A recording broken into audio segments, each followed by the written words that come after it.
नशे में होने के सबूत नहीं।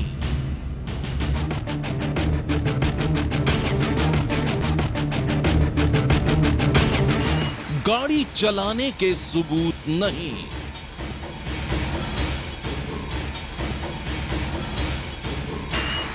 हिट एंड रन का सस्पेंस।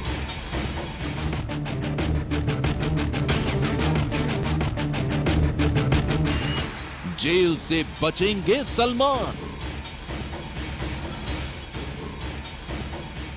सलमान खान को 5 साल की जेल मिलेगी या फिर राहत। 13 साल पुराने हिट एंड रन मामले का सस्पेंस अब और भी गहरा हो गया है। वो इसलिए क्योंकि बॉम्बे हाई कोर्ट ने मामले के सबसे अहम गवाह कांस्टेबल रविंद्र पाटिल की गवाही को नकार दिया है। अदालत का कहना है कि ना तो उस रात सलमान के नशे में होने के पुख्ता सबूत हैं और ना ही गाड़ी चलाने के। ऐसे में देखना यह है कि हिट एंड रन मामले में सलमान का अब क्या होगा। बॉम्बे हाई कोर्ट भी सलमान खान को जेल भेजेगी या फिर उन्हें मिल जाएगा 13 साल पुराने हिट एंड रन केस से छुटकारा। इस सवाल का इंतजार जितना सलमान खान को है उतना ही उनके चाहने वालों को भी है।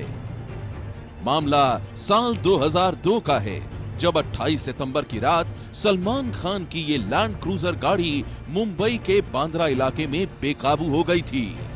बेकाबू land cruiser American express laundry के सामने मौजूद फुटपाथ पर सो रहे 5 मजदूरों पर चढ़ गई थी।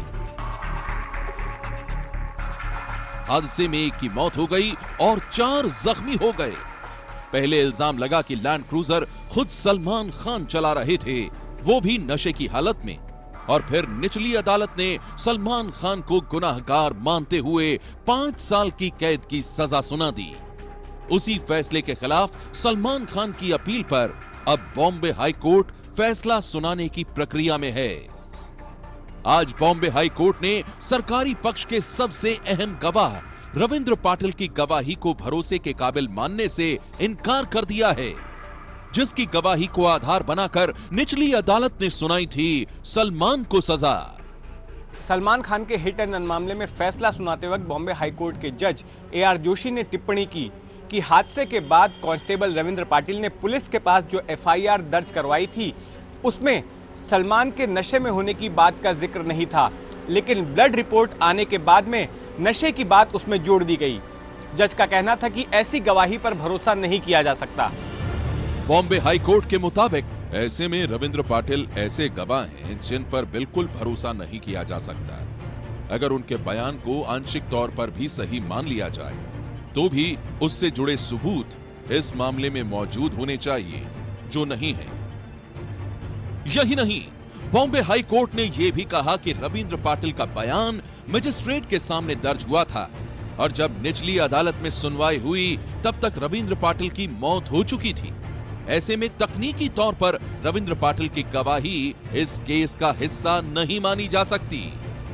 मुंबई पुलिस के कांस्टेबल रविंद्र पाटिल साल 2002 में सलमान खान की सुरक्षा के लिए तैनात थे और हादसे के चश्मदीद गवाह थे। साल 2007 में जब हिट एंड रन मामले की निचली अदालत में सुनवाई चल रही थी तो उसी दौरान रविंद्र पाटिल की मौत हो गई। रविंद्र पाटिल की ओर से अदालत में दिए गए बयान के आधार पर ही पूरे मामले में सलमान खान को दोषी माना गया और सजा सुनाई गई। अब आपको दिखाते हैं रविंद्र पाटिल की वो गवाही जिसे आधार बनाते हुए निचली अदालत ने सलमान खान को गुनहगार ठहराया था।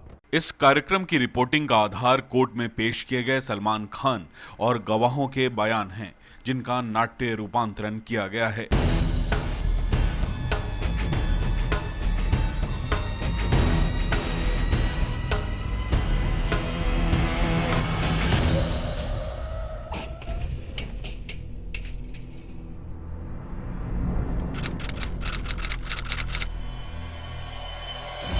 उस रात बॉलीवुड स्टार सलमान खान अपनी imported Toyota land cruiser car लेकर इसी घर से बाहर निकले थे। उस रात वो एक बार में गए थे और एक होटल में गए थे और उसी रात उनकी Toyota land cruiser car American express bakery के सामने सो रहे 5 मजदूरों पर चढ़ गई थी, जिसमें एक की मौत हो गई थी और 2 लोग गंभीर रूप से घायल हो गए थे। सलमान खान पर आरोप लगा कि उस रात वे शराब पीकर अपनी गाड़ी चला रहे थे और हादसा उन्हीं की कार से हुआ, लेकिन सलमान खान ने अदालत में कहा कि उस रात उन्होंने शराब पी ही नहीं थी और कार तो उनका ड्राइवर चला रहा था। सलमान खान ने अपने बयान में कहा कि 27 सितंबर की रात करीब 11 बजे वो अपने दोस्त कमाल खान के साथ रेन बार के लिए निकले थे। उस वक्त उनके साथ उनका बॉडीगार्ड रविंद्र पाटिल था और जिस लैंड क्रूजर कार से वो निकले थे उसे चला रहा था उनका ड्राइवर अल्ताफ।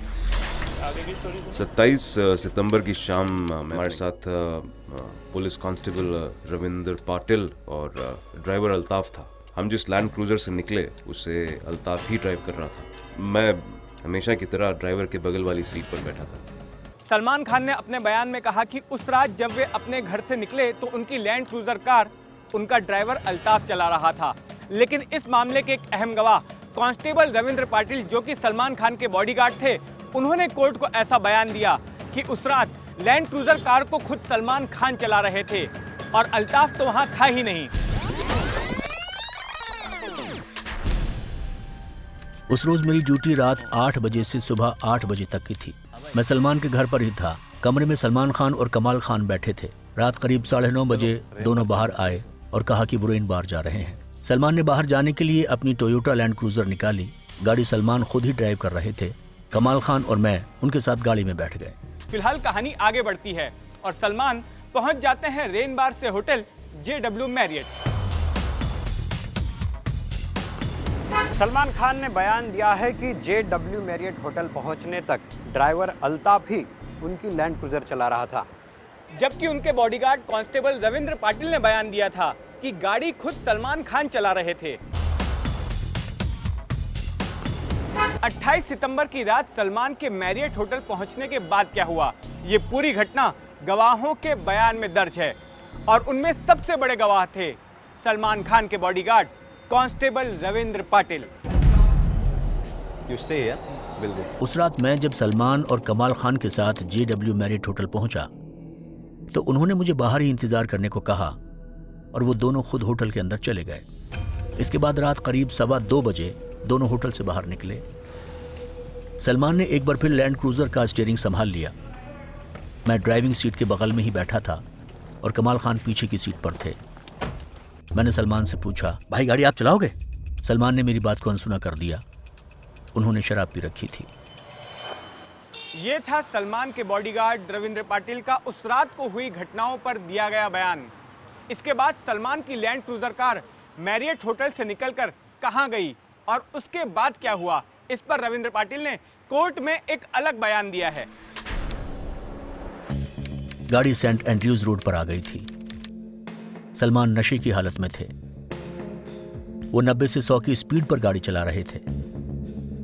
मैंने हिल रोड जंक्शन आने से पहले सलमान से कहा कि वो राइट टर्न के लिए कार की स्पीड कम कर लें। सर गाड़ी थोड़ी स्लो कर लो, आगे टर्न है। सलमान ने मेरी नहीं सुनी और फिर जैसे ही राइट टर्न आया वो कार को कंट्रोल नहीं कर पाया। Land cruiser American express laundry के सामने सो रहे लोगों को कुचलते हुए 3 सीढ़ियों तक चढ़ गई और कार शटर से जा टकराई। कार करीब 3-3.5 फुट अंदर जा घुसी। रविंद्र पाटिल ने बयान दिया था कि हादसे के बाद उसने ही पुलिस को फोन किया था और बांद्रा पुलिस थाने जाकर उसने ही हादसे की कंप्लेन दर्ज करवाई थी। उस रात लैंड क्रूजर कार के एक्सीडेंट के बाद वहां चीखते चिल्लाते लोगों की भीड़ लग गई। लोगों ने कार को घेर लिया।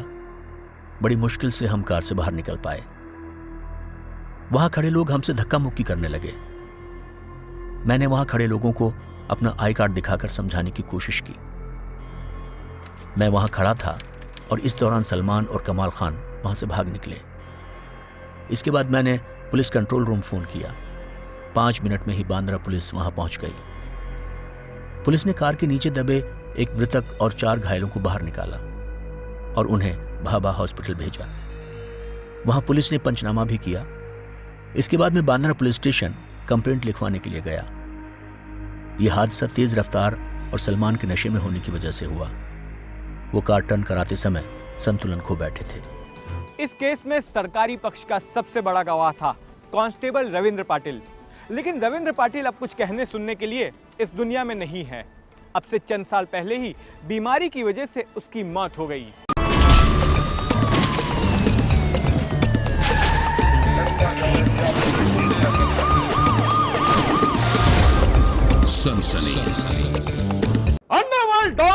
दाऊद इब्राहिम की उल्टी गिनती शुरू हो गई है। एक के बाद एक उसकी दहशत का खात्मा हो रहा है और उसके खात्मे की शुरुआत हुई है उसी मुंबई से जहां से उसने खड़ा किया था डी कंपनी का साम्राज्य। 1, 2, 3, 4, 5, 6, 10 सेकंड में ताबड़तोड़ 6 डंडे। पुलिस की जीप पर उल्टा लिटाकर डंडे बरसाती गुजरात की सूरत पुलिस का यह खौफनाक वीडियो वायरल हो गया है। वीडियो में पिट रहे बदमाश का नाम नदीम है। नदीम को पीटने के बाद सूरत की लिंबायत थाने की पुलिस ने दूसरे बदमाश कादिर के साथ भी वही बर्ताव किया। एक के बाद एक 5 डंडे कादिर पर जड़ दिए गए, लेकिन पिटाई वहीं थमी नहीं।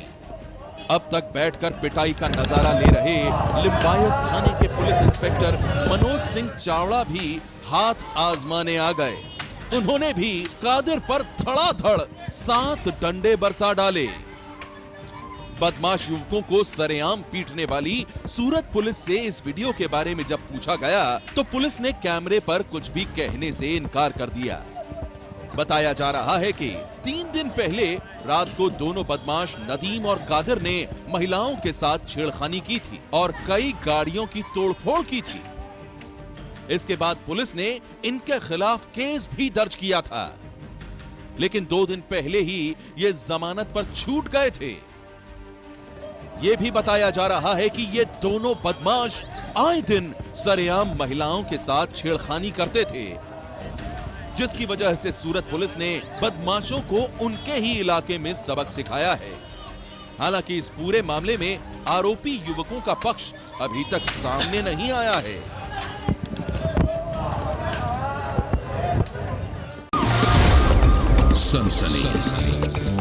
अंडरवर्ल्ड डॉन दाऊद इब्राहिम की उल्टी गिनती शुरू हो गई है। एक के बाद एक उसकी दहशत का खात्मा हो रहा है और उसके खात्मे की शुरुआत हुई है उसी मुंबई से जहां से उसने खड़ा किया था डी कंपनी का साम्राज्य।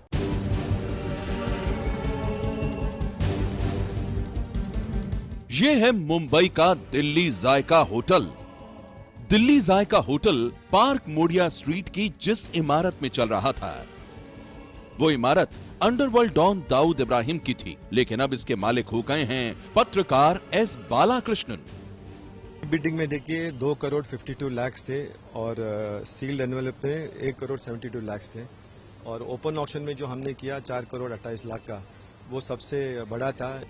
इस होटल का नाम पहले रौनक अफरोज हुआ करता था, लेकिन 1993 बम धमाकों के बाद इसे सील कर दिया गया। इसी के बाद इसका नाम दिल्ली जायका रखकर चलाया जा रहा था। बोली सुबह 11 बजे से शुरू हुई, जो कि शाम को 4 बजे तक जारी रही। पहले मौखिक रूप से, जिसके बाद ईट ऑक्शन और अंत में बंद लिफाफे में तक बोली लगाई गई। 1 करोड़ 18 लाख रुपए से शुरू होने वाली बोली 4 करोड़ 28 लाख रुपए तक पहुंची। पूर्व पत्रकार एस बालाकृष्णन ने सबसे ऊंची 4 करोड़ 28 लाख रुपए की बोली लगाई। पैसे जुटाने के लिए हम आवाम के पास जाएंगे। हम आपके चैनल के माध्यम से हम हर भारतीय के नागरिक से हम अपील करते हैं, 1 रुपया से लेके जितना आपके शक्ति है उतना आप इसमें इस महान कार्य में आप जरा योगदान करिए। नीलामी में दिलचस्पी इस गाड़ी को लेकर भी रही। इस नीलामी में इस गाड़ी को हिंदू महासभा से जुड़े आचार्य चक्रपाणी ने खरीदा। इस गाड़ी को 3,32,000 में खरीदा गया। सड़ी हुई और जर्जर हालत में मौजूद गाड़ी की बोली 3,32,000 रुपए तक इसलिए लगाई गई क्योंकि ये माना जा रहा था कि ये आतंकवादी दाऊद इब्राहिम की गाड़ी है, लेकिन इस बात की पुष्टि अब तक नहीं हो पाई है। क्या आपको पता है कि वो कार दाऊद की नहीं है? नहीं, मुझे तो नहीं। 7 जो डी कंपनी की जो बताई गई है उसमें भी बताई गई ये भी किसी का है, तो सवाल इस बात का है कि उसका तो ये प्रतिक्रिया स्वरूप है कि उसको हम लोग डी कंपनी यानी दानव कंपनी उसको अग्नि के हवाले कर देंगे। अंडरवर्ल्ड डॉन दाऊद इब्राहिम के लिए ये नीलामी एक बड़ा झटका माना जा सकता है, क्योंकि इस नीलामी को रोकने के लिए हर हथकंडा अपनाया गया था। ऐसा चौथी बार हुआ है जब दाऊद इब्राहिम की संपत्तियों की नीलामी हुई। सनसनी